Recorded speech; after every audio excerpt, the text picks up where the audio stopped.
आज है 4 सितंबर और 4 सितंबर 2020 के हरियाणा करंट अफेयर इस पर्टिकुलर वीडियो में हम लोग जानने वाले हैं। आशा करता हूं आप लोग बहुत अच्छे होंगे। आप सभी को राधे राधे। अगर आपको मेरे द्वारा पढ़ाए गए सभी लेक्चर और न केवल मेरे द्वारा पढ़ाए गए बल्कि के अलावा जो इंपॉर्टेंट मंथली करंट अफेयर की मैगजीन्स होती है, यूपीएससी की स्टैंडर्ड बुक्स होती है और कुछ नॉवल टाइप की जो बुक्स होती है, एमसीक्यू रिलेटेड बुक्स होती है, उन सभी का पीडीएफ जो है मैं यहाँ पे सेंड करता हूं। मैंने रिसेंटली यहाँ पे 100 से भी ज्यादा किताबों का पीडीएफ सेंड किया है, तो प्लीज आप इसे विजिट कीजिएगा और उन किताबों को पढ़िएगा। स्टार आईक्यू क्विज के नाम से टेलीग्राम ग्रुप है, आप इसे भी ज्वाइन करिएगा। आप मुझे फेसबुक और इंस्टाग्राम पे स्टार आईक्यू एजुकेशन सर्च करके फॉलो कर सकते हैं। कल मैंने आपसे जो सवाल पूछा था उसका सही जवाब क्या है, हालांकि बहुत आसान क्वेश्चन था ये कि हरियाणा भारत का 5वां राज्य बना है ऑडियो फ्री, तो कौन से अभियान के तहत बना है, वो कौन सा मिशन के तहत बना है? तो इस मिशन का नाम था स्वच्छ भारत मिशन। ये ऑप्शन बिल्कुल ठीक था इस क्वेश्चन का हमारा। आज का पहला सवाल पढ़ते हैं तो क्या कहता है हमें भाई, हाल ही में सरकार ने हरियाणा में पराली प्रबंधन के लिए कितने करोड़ रुपए की योजना को स्वीकृति प्रदान की है? देखिएगा, आप सभी को पता है कि हरियाणा और पंजाब जो है यहाँ पे धान की खेती बहुत ज्यादा होती है। अच्छा, धान की खेती अभी मैं बताऊं ना प्रेजेंट में कितने हेक्टेयर खेतों में चल रही है, तो 21,772 तकरीबन इतने हेक्टेयर के अंदर जो है धान की खेती है हरियाणा के अंदर। और यही खेती की वजह से क्या है कि फिर बाद में क्या होता है कि लोग पराली को जलाते हैं। जैसे पराली जलाते हैं तो प्रदूषण बहुत ही चरम सीमा पे होता है, और क्योंकि अभी ये प्रदूषण वाला मामला नॉर्मल नहीं रहा है, सियासी मुद्दा बन गया है, इसी वजह से हरियाणा के मुख्यमंत्री ने धान की खेती के कटने से पहले ही जो है, पकने से पहले ही, पकने से पहले ही, बहुत पहले ही मैनेजमेंट का सिस्टम अपना लिया और इसके तहत इन्होंने 1304.95 करोड़ रुपए की मंजूरी दी है। ए ऑप्शन ठीक है इस क्वेश्चन का हमारा, ताकि जो है किसी भी तरीके से जो है वो बचाव हो सके प्रदूषण में। और इस प्रदूषण से बचाव के लिए या इस खेती के मैनेजमेंट से जो है काम सबसे पहले स्टार्ट होगा, या किसानों में जागरूकता वाला काम जो है वो भिवानी जिले का एक गांव है कुगड़, ठीक है, इस कुगड़ गांव से स्टार्ट होगा सबसे पहले जागरूकता अभियान। आपको मैं बता दूं कि कृषि कल्याण मंत्रालय के अकॉर्डिंग बात करें ना, तो 1 अक्टूबर 2019 से 3 नवंबर 2019 के बीच में यूपी, हरियाणा और पंजाब, इन तीनों में ना 31,402 मामले आए थे किसानों के पराली जलाने के। सबसे ज्यादा पंजाब के थे 25,366 और हरियाणा के 4,414 और यूपी के 1,622 घटनाएं जो है वो शामिल हुई थी इसके अंदर। तो ठीक है, आपको इतनी बातें जो है वो शायद समझ में आ गई होगी। पराली जलाने के लिए मैनेजमेंट के लिए जो है वो 1304.95 करोड़ रुपए सरकार ने जारी किए हैं। हरियाणा के किस जिले के तेजली खेल परिषद में एकेडमिक हॉस्टल का निर्माण किया जाएगा? तो हरियाणा का तेजली खेल परिसर जो है ये बनेगा यमुनानगर के अंदर। सी ऑप्शन जो है इस क्वेश्चन का हमारा ठीक है। यमुनानगर के अंदर जो है खिलाड़ियों को ठहरने की सहूलियत के लिए ये एक हॉस्टल बनाया जा रहा है। इस हॉस्टल की लागत कितनी होगी? 2 करोड़ 16 लाख रुपए में ये बनके तैयार होगा। 62 एकड़ भूमि पे होगा ये और मार्च 2021 तक बनके तैयार हो जाएगा ये। अब से पहले क्या होता था कि बच्चों को हॉस्टल के अलावा कॉलेज के रूम वगैरह में रुकना पड़ता था, लेकिन अब खिलाड़ियों को जो है रुकने के लिए स्पेशली ये वाला हॉस्टल या खेल परिसर एकेडमिक हॉस्टल जो है उसका निर्माण हो रहा है यमुनानगर में। अच्छा, बात यमुनानगर की हो रही है ना, तो यमुनानगर की स्थापना कब हुई है? 1 नवंबर 1989 को हुई है। विधानसभा क्षेत्रों में क्या है? यमुनानगर है, जगाधरी है, सहाडरा है और रादौर का भी नाम आता है। उपनामों में हरियाणा की पेपर सिटी है। मंदिरों की बात की जाए तो पंचमुखी हनुमान मंदिर, आदि बद्री नारायण मंदिर और सूर्यकुंड मंदिर भी फेमस है। हाल ही में किस शहर के बिजली लाइनों पर काम करने वाले कर्मचारियों को hard hat mount voltage safe नामक हेलमेट की सुविधा प्रदान की जाएगी? देखो, बिजली कर्मचारी काम कर रहा है और उस दौरान क्या होता है, कई बार जो है वो पीछे की लाइट बंद नहीं होती है। कई बार ऐसा होता है कि उन्हें पता भी नहीं होता है कि इस तार के अंदर लाइट है कि नहीं है, क्योंकि इसे देख तो सकते नहीं है भाई, इसे तो टच करके ही पता लग सकता है। तो इसी वजह से एक ऐसा हेलमेट है, इस हेलमेट को पहनने के बाद में उन्हें पता लग सकता है, ठीक है, सेंसर्स के माध्यम से कि इस ऊपर वाली लाइट के अंदर जो है ऊपर वाली जो लाइन है, उनके ऊपर लाइन है, उनके दाएं बाएं कहीं पे भी लाइन है, उसके अंदर जो है बिजली का अभी जो सुचारू रूप से बिजली चल रही है या नहीं चल रही है। तो ऐसे हेलमेट्स जो है वो टोहाना के अंदर उपलब्ध करवाए गए हैं। धीरे ये शुरुआत टोहाना से हुई है, धीरे धीरे पूरे हरियाणा के अंदर जो है इसे हर एक बिजली डिपार्टमेंट के कर्मचारियों को उपलब्ध करवाए जाएंगे। कुछ ये इस टाइप के हेलमेट्स है, ठीक है।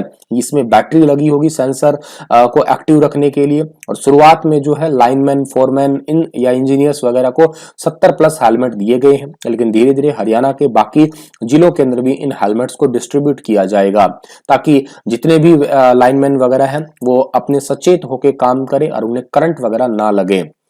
आगे बढ़ते हैं तो हरियाणा के किस जिले में पहला ग्रीन, क्लीन व जीरो वेस्ट संस्थान बनाया जाएगा? बहुत इंपॉर्टेंट क्वेश्चन है ये वाला। तो हरियाणा के अंदर जो है रोहतक के अंदर बनाया जाएगा पहला ग्रीन, क्लीन व जीरो वेस्ट संस्थान बनेगा।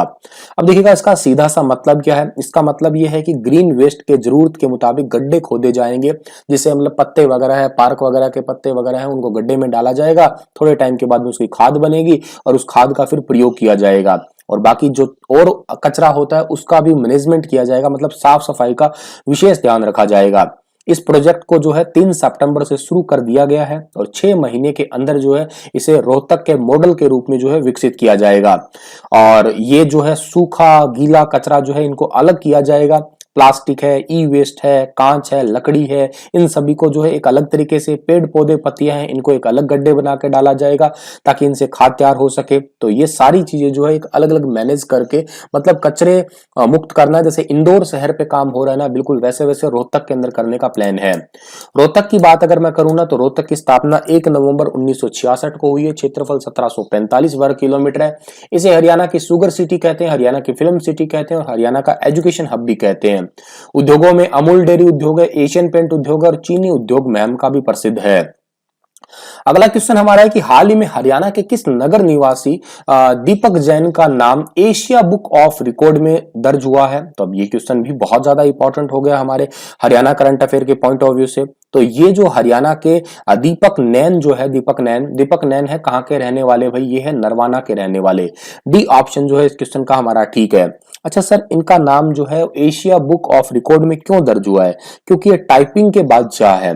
ये टाइपिंग, हिंदी टाइपिंग में इन्होंने रिसेंटली जो है 121 वर्ड पर मिनट लिख के Asia book of world record के अंदर नाम अपना शामिल कर लिया है। हालांकि इससे पहले मैं आपको बता दूं, इन्होंने जो है काफी सारे क्षेत्रों में, या यूं कहिएगा देश भर में सबसे तेज स्पीड से हिंदी टाइपिंग का खिताब अपने नाम दर्ज करवा चुके हैं ये इससे पहले भी। दीपक नैन के अकॉर्डिंग बात करें तो इनका पैतृक गांव जो है कालोदा है, ठीक है, कालोदा कला है, और इनका परिवार जो है वो नरवाना के अंदर रहता है। इनके पिता हरिद्वार में एक निजी स्कूल की बस चलाते हैं। इनकी माँ हाउसवाइफ ही है, ठीक है। और ये जो आपको फोटो में दिख रहे हैं यही है दीपक, और ये हिंदी टाइपिंग के अंदर जो है इन्होंने एशिया बुक के अंदर जो है अपना नाम दर्ज करवाया है। यह भारत में सबसे तेज लिखने वाले हिंदी टाइपिंग दीपक नैन ही है, और ये हरियाणा के नरवाना से है। हाल ही में हरियाणा के किस जिले की बेटी आस्था की मूवी द लास्ट राइट्स का टोपाज फिल्म फेस्टिव में जो है वो चयन हुआ है? अब ये क्वेश्चन भी वाला इंपॉर्टेंट है आपका। टोपाज फिल्म फेस्टिव में जो है आस्था की मूवी का जो है वो सिलेक्शन हुआ है। तो इसका नाम क्या है? ये कौन से जिले का नाम है? ये जिले का नाम है करनाल। करनाल की बेटी है। इस मूवी को जो है क्यों शामिल किया गया? क्योंकि इस मूवी के अंदर क्या है, लास्ट राइट्स का मतलब क्या है इसका, कि कोई बेटी होती है, जैसे दादी के देहांत के बाद बनारस के मणिकर्णिका घाट में बेटी संस्कार कराना चाहती है अपनी दादी का, लेकिन उस नियमों के अनुसार उसे संस्कार तो दूर शमशान घाट में प्रवेश भी नहीं करने दिया जाता। तो इस टाइप की घटना या कोई इमोशनल स्टोरी के साथ में इस मूवी को जो है बनाया गया है। और टोपाज फिल्म फेस्टिवल 8 सितंबर को वर्चुअल रिलीज होगा।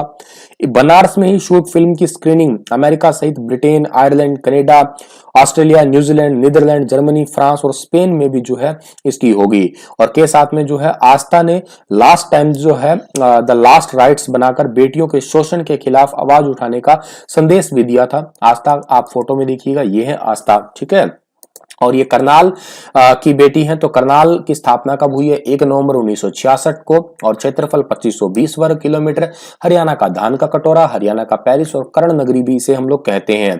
लिबर्टी जूता उद्योग फेमस है, वनस्पति उद्योग भी फेमस है, और सीता माई का मंदिर भी करनाल में प्रसिद्ध है। हरियाणा में अब बुजुर्ग डिपो होल्डर डिपो को किसके नाम पे हस्तांतरित करवा सकेंगे?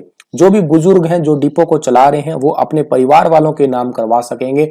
बी ऑप्शन सही है। अब देखिएगा इतने बुजुर्ग हो चुके हैं कि वो डिपो में नहीं जा सकते, इतने सक्षम नहीं है, उनका शरीर काम नहीं कर रहा कि वो डिपो में जाए, लेकिन उनका परिवार जो है हमेशा हमेशा जो है उसी टाइप में चलता रहे। इसी वजह से जो है सरकार ने इन डिपो के नाम हस्तांतरित करने का निर्णय लिया है उन्हीं के परिवार वालों को ही।